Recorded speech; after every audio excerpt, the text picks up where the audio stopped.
Hello everyone, हम लोग को एक बहुत इजी सा क्वेश्चन दे रखा है। Show that the sum of all terms of an AP. आपको बताना है एक एपी है जिसके सारे टर्म्स का सम, जिसका पहला टर्म ए है, वो एपी जिसका पहला टर्म ए है और दूसरा टर्म बी है, and the last term is C. यानी फर्स्ट टर्म ए है, सेकंड टर्म बी है, dot dot dot dot dot, ये लास्ट टर्म जो है सी है।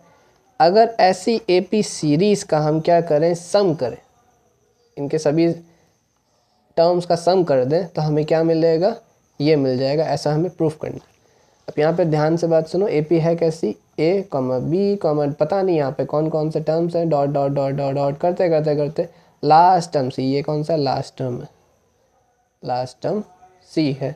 इन सभी का सम निकालना है। जब भी एस एन में एपी सीरीज़ में आपको सम निकालना पड़े पूरे टर्म्स का, लास्ट तक के सम्स का, और लास्ट टर्म भी गिवन हो, जैसे यहाँ गिवन है लास्ट टर्म, तब आप ये वाला फॉर्मूला लगाओ n2 अपॉन ए प्लस एल करके। ये वाला फॉर्मूला लगाओगे, चाहो तो ये भी लगा सकते हो, फिर भी मतलब फिर भी चाहो तो ये लगा सकते हो।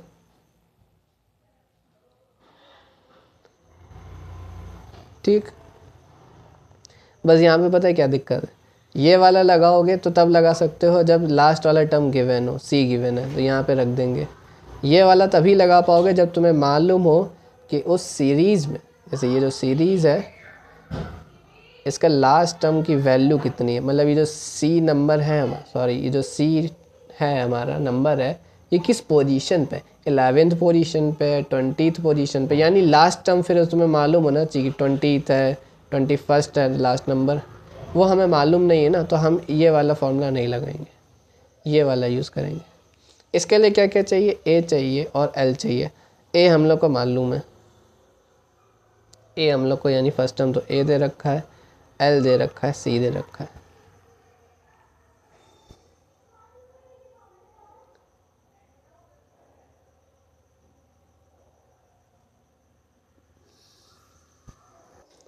यहाँ पे बस अब एक छोटी सी दिक्कत है, फर्स्ट टर्म तो ठीक है, लास्ट टर्म भी गिवन है, चलो ठीक है, पर नहीं कहते यहाँ पे प्रूफ करते समय कहीं भी एन नहीं है। अगर हम अपने इस फॉर्मूले को यूज़ करेंगे और लास्ट टर्म पे सी रख देंगे तो भी हमारा देखो वैसा प्रूफ नहीं हो रहा, क्योंकि यहाँ पे एन नहीं है और हमारे पास एन रह गया। तो हम क्या करेंगे, एन की वैल्यू निकाल लेंगे। एन की वैल्यू कैसे निकाल सकते हैं, आप एन की वैल्यू निकाल लो, क्योंकि ये एस एन है लास्ट टर्म तक के लिए, है ना, जो लास्ट टर्म है वहाँ तक का सम निकालना है। तो एक काम करो, लास्ट टर्म की पोजीशन निकाल लो, टी एन एथ की पोजीशन निकाल लो, है ना। जैसे बताया था ना कि ये 21 पे है कि 20 पे, नहीं मालूम, वैसे ही हम क्या करें, इसकी पोजीशन निकाल लें। वो कैसे निकाल लेंगे, टी एन एथ पे हमें मालूम है सी है, एन एथ पोजीशन पे कौन है, सी। एन एथ हमारी वैसे यहाँ लास्ट पोजीशन है, वहाँ पे सी है। और ये कैसे आया होगा, जब हमने फार्मूला सॉल्व किया होगा, क्या था फार्मूला, ए प्लस एन माइनस 1 डी करके। फर्स्ट टर्म ए गिवन था, थोड़ा सा स्पेस, फर्स्ट टर्म ए गिवन था, एन माइनस 1 डी की वैल्यू डी। अब इसमें तो डी भी नहीं है, यहाँ पे डी भी नहीं है ना, तो अब देखो एक काम करो, डी की वैल्यू ऐसे निकाल लो। डी क्या होता है, कोई भी एपी है, जैसे हमारी एपी तो ए कॉमा बी करके है, डी क्या होता है, कॉमन डिफरेंस होता है, जिसमें एक ये वाला आगे वाला टर्म पीछे वाले टर्म का डिफरेंस करना होता है। कुल मिला के हमें क्या करना है, second term minus first term कर देना है। अगर सेकंड टर्म माइनस क्या कर दें, फर्स्ट टर्म कर दे तो क्या मिल जाता है, कॉमन डिफरेंस। तो हम माइनस कर देंगे बी माइनस ए का। फॉर एन एग्जाम्पल तुम लोग सोच सकते हो, जैसे कि एक सीरीज़ बनाते हैं 4,6,8 की। अगर हम 6 में से 4 माइनस करें कितना मिलेगा, 2। 8 में से 6 माइनस करें कितना मिलेगा, 2। तो ये 2 क्या है, कॉमन डिफरेंस है। तो क्या second term minus first term कर दिया, तो डी की वैल्यू आ गई, जो कि है बी माइनस ए करके। अब ये जो ध्यान से ये वाला पार्ट था हमारा, इस पे इसको एक बार फिर से यहाँ पे लिख लेते हैं। जो टी एन एथ है हमारा क्या आ गया, A plus N minus 1 D is equals to C, है ना। टी एन एथ पे कौन है, सी तो है, लास्ट टर्म कौन सा हमारा, सी है। n की वैल्यू भी हमने क्या निकाली थी, n की वैल्यू कह रहे हैं, d की वैल्यू भी निकाली थी b माइनस a करके, उसको पुट कर दो। बस यहाँ से अब n की वैल्यू निकाल लेंगे, इसको उधर भेज देंगे, डिवाइड में जाएगा तो c, पहले इसको उधर भेज दे रहे c माइनस a, फिर इसको डिवाइड में भेज दे रहे b माइनस a।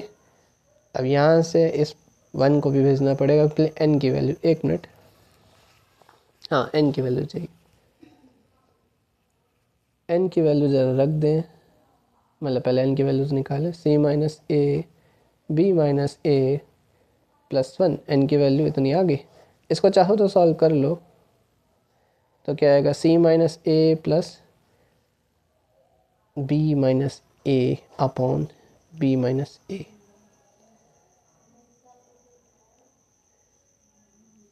यहीं सॉल्व कर लो, बाद में सॉल्व करो तो टाइम लगेगा, तो यहाँ पे सॉल्व करेंगे, c minus a minus minus हो जाएंगे add, c plus b minus minus plus, यानी माइनस का 2a upon b minus a। इतना आ गया, ये किसकी आ गई वैल्यू, n की। ठीक, अब हमारी जो इक्वेशन थी बहुत इजी वाली, जो कि थी n upon 2a plus l करके, इसमें अब हमें रख देना है जैसे कि n अपॉन 2, n की वैल्यू अभी निकाली थी, c plus b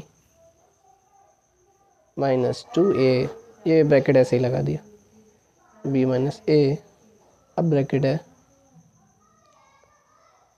a plus l की जगह क्या रखना था, c रखना था। सॉरी, एक और चीज़ है, ये वाला 2 मत भूल जाना, ये 2 यहाँ पे है तो यहाँ पे मल्टीप्लाई में चला जाएगा। फिर से एक बार अपनी इक्वेशन लिखते हैं, c plus b minus 2a a plus c upon में 2b माइनस a। ध्यान से देखो, बहुत क्लोज आ चुके हैं, है ना, मेरे ख्याल से पूरा ही क्लोज हो चुका है, पूरा ही क्लोज हो गया, देखो प्रूफ हो गया। a प्लस सी ऐसे लिखा और c plus b minus 2a ऐसे लिखा अपॉन में 2b minus a, hence proofed हो गया। हमने दिखा दिया कि एक सीरीज़ है जिसका फर्स्ट टर्म a है, सेकंड टर्म b है और लास्ट टर्म कितना है, c है। लास्ट टर्म जिसका c है उसका सम करेंगे, उस सीरीज़ के सारे टर्म्स का सम कर देंगे तो ये आता है।